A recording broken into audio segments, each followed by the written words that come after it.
Hello friends, मैं संजय कुमार। मैं इस वीडियो में आपके लिए कलन विधि से गति के तीनों समीकरणों का निगमन लेकर आए हैं। हमने अपनी पहली वीडियो जो पार्ट 1 थी, उस वीडियो में हमने गति के तीनों समीकरणों का निगमन बताया, लेकिन ग्राफीय विधि से। और इस वीडियो में हम कलन विधि से गति के तीनों समीकरणों का निगमन बताएंगे। तो ओके फ्रेंड्स, चलते हैं वीडियो की तरफ। तो ये वीडियो खास 11th व 12th वालों के लिए है। तो फ्रेंड्स देखते हैं, हमारा जो पहला यानी प्रथम समीकरण है, गति का जो प्रथम समीकरण है उसका निगमन देखते हैं। तो हमारा गति का प्रथम समीकरण क्या है? v equal to u plus a t, ये है। अब इसका हम निगमन देखते हैं कलन विधि से। तो ये तो समझ ही जाएंगे कि माना कोई वस्तु जिसका प्रारंभिक वेग u है, एक समान त्वरण a के अंतर्गत गतिशील है, t समय पश्चात उसका वेग v हो जाता है। तो ये तो सभी को पता होगा, जैसे स्पष्ट हो रहा है इस समीकरण से ही। तो हम देखते हैं। तो सर्वप्रथम हम कह सकते हैं कि वस्तु पर जो त्वरण है, तो वस्तु का जो त्वरण है, और यहाँ वस्तु का त्वरण, तो वैसे तो त्वरण बराबर होता है वेग परिवर्तन बटा समय, और यहाँ तात्क्षणिक त्वरण की बात करते हैं। तो तात्क्षणिक त्वरण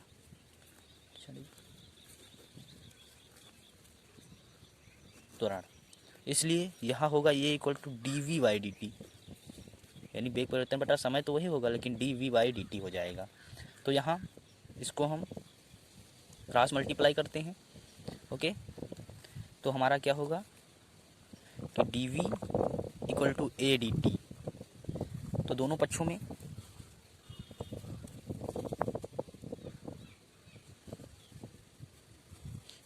का समांतराल हम 0 से t के बीच समाकलन करने पर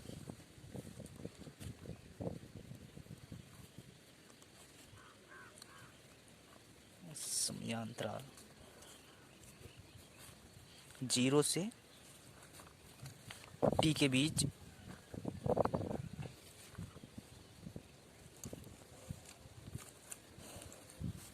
समाकलन करने पर। ओके, तो जब हम समाकलन की बात आती है तो हम यहाँ इंटीग्रेशन लगाते हैं। इंटीग्रेशन इस प्रकार का होता है, तो हम इसको लिखते हैं dv इक्वल टू, अब हम फिर इंटीग्रेशन लगाएंगे ए डी टी। और यहाँ इंटीग्रेशन के जो ऊपर और नीचे लिखा जाएगा, प्रारंभिक वेग u हो जाएगा और यहाँ अंतिम वेग v हो जाएगा। और यहाँ क्या लिखेंगे? तो यहाँ हम लिखेंगे t, तो t 0 से t। ओके, तो यहाँ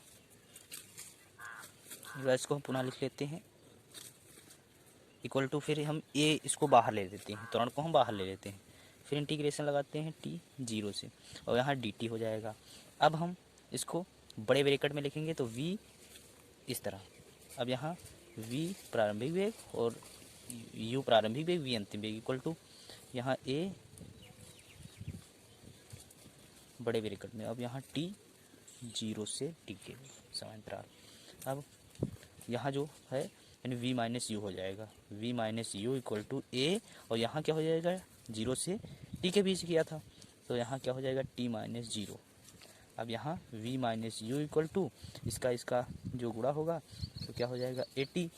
तो यहाँ हमारा समीकरण निकल के आता है v equal to u plus 80। यहाँ आएगा तो यहाँ माइनस था, प्लस हो जाएगा ये, और ये तो प्लस में है। इस प्रकार हमारा जो फर्स्ट समीकरण है वो यहाँ उसका निगमन हो चुका है। ओके फ्रेंड्स, तो उम्मीद है कि आप लोगों को समझ में। अब हम यहाँ बात करते हैं गति के द्वितीय समीकरण की।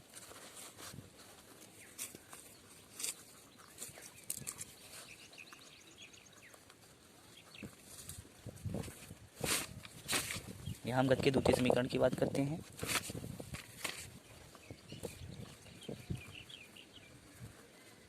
जो क्या है हमारा?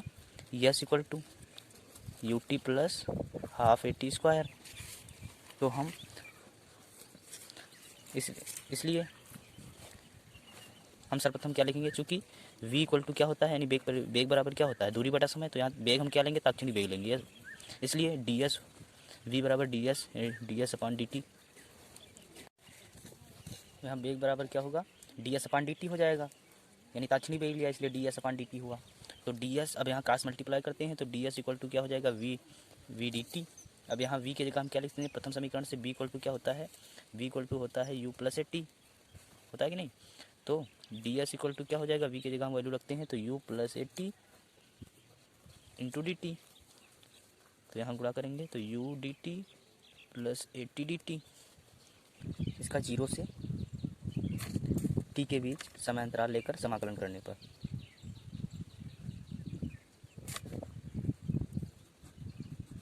तो समाकलन की बात आई, इसलिए इंटीग्रेशन ds, तो यहाँ 0 से यस इक्वल टू u को हम बाहर लेते हैं, इंटीग्रेशन लगाते हैं, फिर t 0 से t dt हो जाएगा, प्लस a को हम बाहर लेते हैं, फिर इंटीग्रेशन t 0 से, और यहाँ t dt हो जाएगा। ओके, तो यहाँ फिर हम दिस इम्प्लाई दैट, यहाँ जब हम इसको करेंगे तो बड़ा ब्रैकेट लगाएंगे और 0 से यहाँ फिर 0 से s लिखेंगे, यहाँ u बड़ा ब्रैकेट t और 0 से t प्लस यहाँ क्या हो जाएगा, यहाँ होगा t स्क्वायर अपान 2, ये 0 से t ये होगा। ये कैसे होगा, क्योंकि इसका एक फार्मूला है x की power n dx equal to x की power n plus 1 upon n plus 1, ये होता है फार्मूला।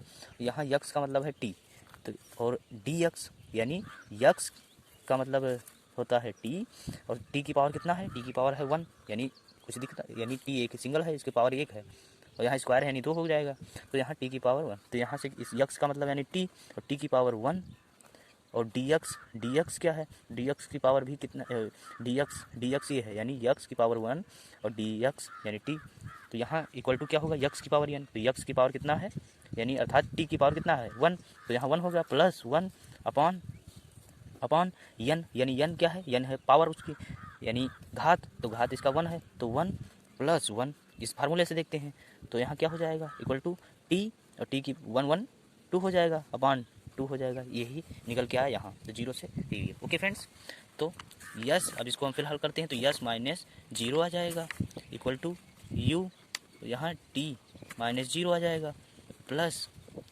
यहाँ क्या आ जाएगा, यहाँ हम हाफ कामन लेते हैं, 1/2 एक कामन लेते हैं, तो 1/, जब हम 2 कामन ले लेंगे तो यहाँ क्या आ जाएगा, 1/2 निकल गया, तो हमारे पास बचा क्या, t स्क्वायर माइनस 0।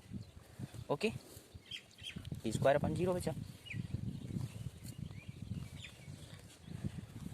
अब हम देखते हैं, तो यस को हम ऐसे कर लेते हैं, यस में से जो 0 जाएगा तो यस ही बचेगा, अर्थात यस इक्वल टू क्या होगा, you t plus half a t square. तो ये था हमारा दूसरा समीकरण जो हमें प्रूव कि आप सभी को समझ में आया होगा। तो अब हम बात करते हैं अगले तृतीय समीकरण की। ओके, तो तृतीय समीकरण क्या है, तो हमारा तृतीय समीकरण क्या है, v square equal to u square plus 2a s. Okay, तो इसका हमें निगमन करना है, तो हम सर्वप्रथम यहाँ भी लेते हैं त्वरण। तो चूंकि हमें a बराबर क्या है, वेग परिवर्तन बटा समय, तो यहाँ वेग त्वरण हम क्या लेंगे, ताक्षणिक लेंगे, इसलिए हम dB बाई dt लगाते हैं। ओके, तो यहाँ this implied that a dV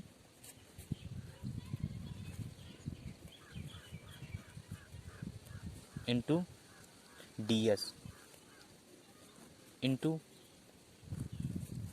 ds upon dt, ये हम लिखते हैं।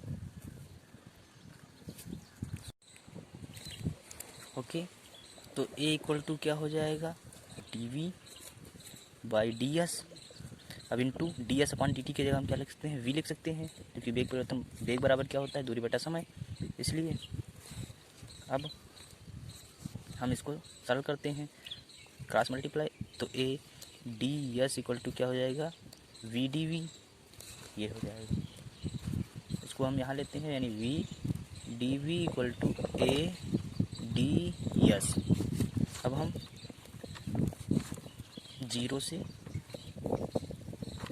t के बीच समानांतराल लेकर समाकलन करते हैं। ओके, समाकलन की बात आती है तो यहाँ इंटीग्रेशन लगाएंगे। तो इंटीग्रेशन में हम क्या लिखेंगे, डी वी डी वी। तो यहाँ वेग की बात आती है तो प्रारंभिक वेग से अंतिम वेग तक इक्वल टू ए को बाहर लेंगे तो इंटीग्रेशन डी एस, तो यहाँ 0 से यस। ओके, तो यहाँ फिर हम v, यहाँ v 2 है तो यहाँ v स्क्वायर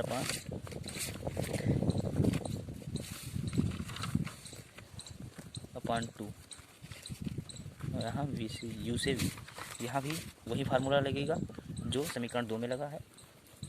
और यहाँ a यस 0 से, चूँकि यहाँ फार्मूला कौन सा लगेगा, एक्स की power n d x equal to x की power n plus 1 upon n plus 1।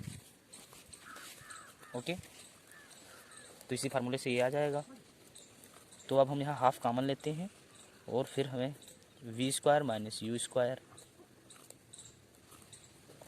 Equal to a और यस माइनस 0। ओके, तो 1/2 v square minus u square equal to a s, तो v square minus u square equal to क्या होगा, cross multiply करते हैं तो 2a। तो ये हमारा प्रूफ हो गया तीसरा समीकरण। उम्मीद है फ्रेंड्स कि आप सभी को समझ में आया होगा। तो ये हमारे थे तीनों समीकरण जिनका हमने इस वीडियो में निगमन कराया कलन विधि से। ओके फ्रेंड्स, तो उम्मीद है समझ में आया होगा। मिलते हैं नेक्स्ट वीडियो में।